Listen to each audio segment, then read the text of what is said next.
Stambolli, qyteti ku macet sundoj rrugët. Nga kujdestarët Osman të maceve te rojët e rrugëve moderne, lidhja e Stambollit me macet e tij është e thellë shekujsh. Në Stamboll, një ekuilibër delikat arrihet çdo ditë në rrugët e tij dredha, xhamit, stacionet e metros dhe kafenet.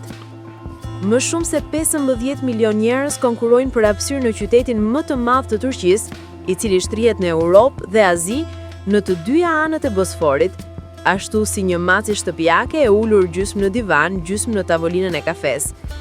Ky është imazhi i duhur, sepse ka rreth 1/4 milioni mace të humbura që jetojnë këtu.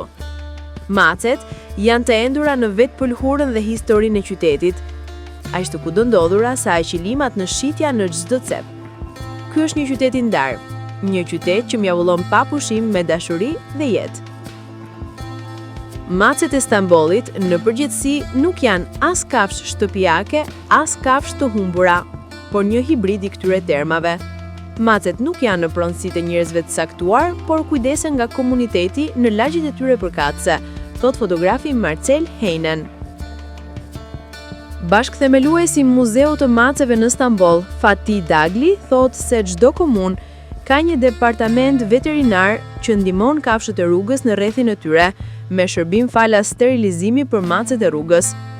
Klinikat private për kafshët ofrojnë gjithashtu shërbime me zbritje për macet e rrugës, dhe banorët shpesh kontribojnë për të paguar faturat e veterinerit.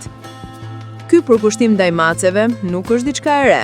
Adhurimi i maceve të endacakëve daton që nga koha kur Stambolli ishte në sundimin Osman. Gjatë kësaj periudhe, fondacionet lokale u siguruan që kafshët endacake të kujdeseshin. Kjo dashuri për to u shndërrua në një profesion me kohë të plot, kur u krijua një punë e quajtur mançaci, ose kujdestar macesh. Mançacit ishin të ngarkuar me detyrën e sigurimit që macet e qytetit të ushqeheshin, ndërsa banorit kishin gjithashtu mundësinë të blinin ushqim nga mançacit dhe t'i ushqenin vetë macet. Gjatë kohës osmane, macet mbaheshin për arsye praktike. Ato punonin për të ndihmuar në mbajtjen e parazitëve larg ushqimit të ruajtur. Që nga Fenikasit, ishte shumë e zakonshme që tregtarët detar të mbanin macet në bord për të mbrojtur nga brezërecët. Ndërsa anije tregtare të mëndafshit dhe erëzave mbërritën në portet e ngarkuara të Stambollit gjatë epokës romake dhe osmane, ashtu bën edhe macet e panumërta. Sot, banorët e Stambollit ende ndajnë me kënaqësi hapësirat e tyre, brenda dhe jashtë, mbi tokë dhe poshtë tokë, me qytetin e tyre të maceve. Aq shumë sa që në fkua mace Stambolli përdoret gjerësisht nga adoruesit e maceve në të gjithë botën, dhe shumë turistë bëjnë udhëtimin atje për shkak të maceve. Shumë dyqane i mbajnë edhe macet si kafshë të pandashme, një karem efektiv për vizitorët që të futen brenda.